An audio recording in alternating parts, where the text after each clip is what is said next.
ఒక్కసారి ఊహించుకోండి, అర్ధరాత్రి సమయం. ఇస్రాయేలు దేశంలోని ఆ ప్రాచీన దేవాలయంలో కటిక చీకటి, అంతా నిశ్శబ్దం. ఒక చిన్న పిల్లాడు గాఢ నిద్రలో ఉన్నాడు. అప్పుడే హఠాత్తుగా ఆ చీకటిలో ఒక స్వరం తనను పేరు పెట్టి పిలవడం వినిపించింది.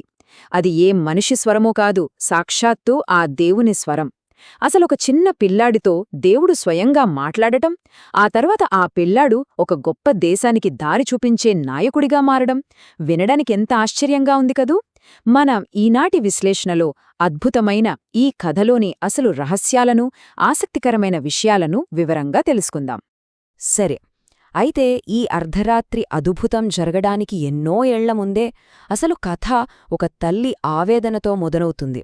అవును, ఆ బాలుడు దేవుని స్వరాన్ని వినడానికి ముందు కన్నీళ్లు పెట్టుకుంటూ దేవుని వైపు చూసిన ఒక తల్లి బలమైన నేపథ్యమిక్కడుంది. దీంట్లోని ఎమోషన్స్ చాలా లోతైనవి. అప్పటి పరిస్థితులు ఎలా ఉండేవో కొంచెం గమనిద్దాం. ఇజ్రాయేలులో ఎల్కానా అనే వ్యక్తికి 2 భార్యలు. ఒకరు పెనిన్నా, ఇంకొకరు హన్నా. ఇక్కడ సమస్య ఏమిటంటే, పెనిన్నాకు పిల్లలున్నారు, కాని హన్నాకు పిల్లలు లేరు. ఆ కాలంలో అలా పిల్లలు లేకపోవడమంటే సమాజంలో చాలా అవమానం, మాటలతో చెప్పలేనంత బాధ. హన్నా హృదయం ఎంతో వేదనతో నిండిపోయేది. ప్రతి సంవత్సరం దేవాలయానికి వెళ్ళినప్పుడు తన బాధను ఎవ్వరికీ చెప్పుకోలేక ఆమె కన్నీరు మున్నీరుగా ఏడుస్తూ దేవునికి ప్రార్థించేది. ఆమె బాధ ఎంతో లోతైనదో ఆమె నమ్మకం కూడా అంతే బలమైనది. ఇక్కడ నిజంగా ఆసక్తికరమైన విషయం ఏమిటంటే, ఆ రోజు ఆమె చేసిన ఒక గొప్ప ప్రతిజ్ఞ. ఆమె దేవాలయంలో ఎంతో ఆవేదనతో ఏడుస్తూ, బయటకు మాటలు రాకుండా కేవలం పెదాలను మాత్రమే కదుపుటూ ప్రార్థిస్తోంది.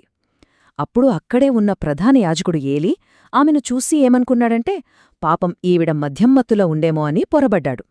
కాని తానెలాంటి మత్తులో లేనని, తన హృదయ వేదనను మాత్రమే దేవుని ముందు కుమ్మరిస్తున్నానని ఆమె చెప్పింది. అప్పుడే ఆమె దేవునితో, నాకు గనక ఒక కుమారుణ్ణి ఇస్తే తన జీవితాంతం నీ సేవకే అంకితం చేస్తాను అని ఒక బలమైన వాగ్దానం చేసింది. ఆ మాటలు విన్న ఏలీ, దేవుడు నీ ప్రార్థన వినుగాక అని ఆమెను ఆశీర్వదించాడు. ఆ కన్నీటి ప్రార్థన వృధా పోలేదు. ఒక అద్భుతం జరిగింది. కొన్న నెలల తర్వాత హన్నా ఒక పండంటి మగబిడ్డకు జన్మనిచ్చింది. ఆ బిడ్డకు ఆమె పెట్టిన పేరు సమూయేలు. ఈ పదానికి అర్థమేంటో తెలుసా? దేవుని నుండి అడిగినవాడు అని అర్థం. దేవుని దయవల్ల కలిగిన బిడ్డ కావడంతో దేవుడు తన ప్రార్థన విన్నాడు అనడానికి ఆ పేరే ఒక సజీవ సాక్ష్యంగా మిగిలిపోయింది. మనందరికీ తెలిసిన విషయమే, మనం కష్టాల్లో ఉన్నప్పుడు దేవునికి ఎన్నో మొక్కుకుంటాం, ఎన్నో వాగ్దానాలు చేస్తాం. కాని కోరిక నెరవేరాక ఆ ఆనందంలో వాటిని మర్చిపోవడం మానవ సహజం కదా.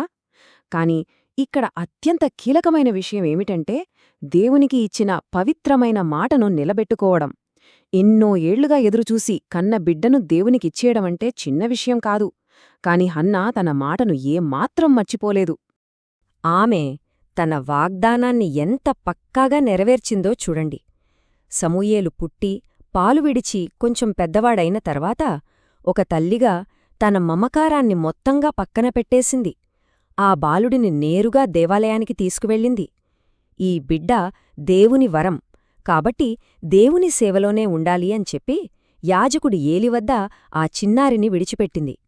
దేవునికిచ్చిన మాటను నిలబెట్టుకోవాలంటే ఎంతటి గొప్ప విశ్వాసం, ఎంతటి త్యాగం కావాలో కదా.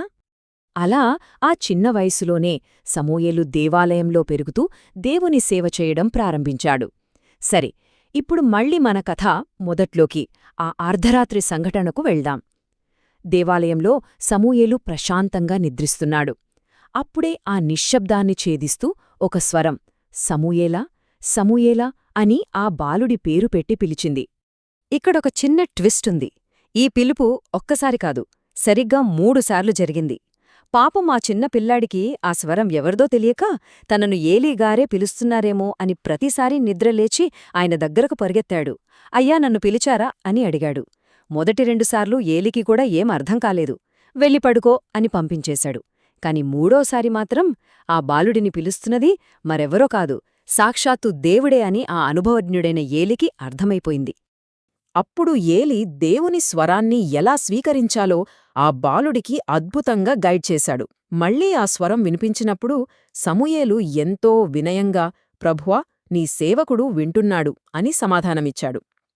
ఇది మన ఈనాటి విశ్లేషణలో రెండవ ప్రధానాంశం, దేవుని మార్గనిర్దేశం కోసం ఎప్పుడూ సిద్ధంగా ఉండటం. ఆ రాత్రి దేవుడు మొదటిసారి సమూయేలుతో మాట్లాడాడు.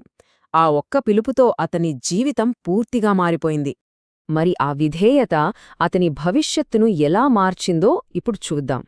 ఆ సంఘటన కేవలం ఆ ఒక్క రాత్రితోనే ఆగిపోలేదు. దేవుని మాట విన్న ఆ పసివాడు ముందు ముందు మొత్తం ఇజ్రాయేలు దేశపు చరిత్రనే మార్చేశాడు. దేవుని స్వరాన్ని వింటూ పెరిగి ఒక గొప్ప ప్రవక్తగా అతను ఎలా మారాడో తెలుసా? సమూయేలు పెరిగి పెద్దవాడై ఆ దేశానికే ఒక గొప్ప నాయకుడుగా ఎదిగాడు. ఇశ్రాయేలీలకు ఒక రాజు కావాలన్నప్పుడు దేవుని మార్గనిర్దేశంతో దేశ చరిత్రలోనే మొట్టమొదటి రాజుగా సౌలును అభిషేకించాడు. ఆ తర్వాత చరిత్రలో అత్యంత ప్రసిద్ధుడైన దావీదును కూడా రాజుగా అభిషేకించాడు. తన జీవితాంతం ఎంతో నమ్మకమైన దేవుని సేవకుడుగా ఉంటూ దేవుని సందేశాన్ని ప్రజలకు అందిస్తూనే ఉన్నాడు. విధేయతకు ఇంతకంటే అద్భుతమైన ఉదాహరణ ఉంటుందా?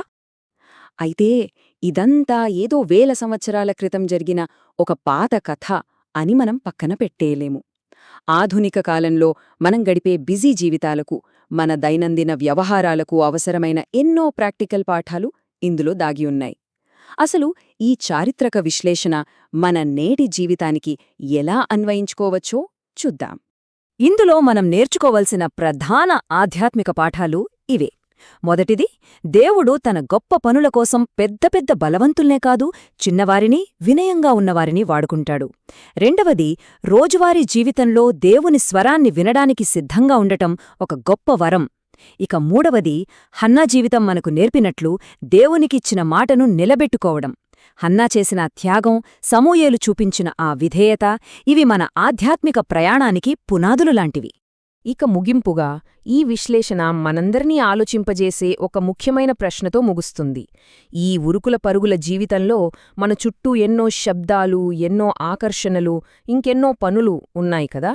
కాని ఆ నిశ్శబ్ద సమయంలో దేవుడు మనల్ని పిలిస్తే మనం సమూయేలులాగా చెప్పగలమా? మన పనులన్నింటినీ పక్కనపెట్టి, ప్రభువా, నీ సేవకుడు వింటున్నాడు అని అనడానికి మనం నిజంగా సిద్ధంగా ఉన్నామా? ఒక్కసారి ఆలోచించండి. వినడానికి సిద్ధంగా ఉన్న హృదయం ఎప్పుడూ అద్భుతాలను చూస్తుంది.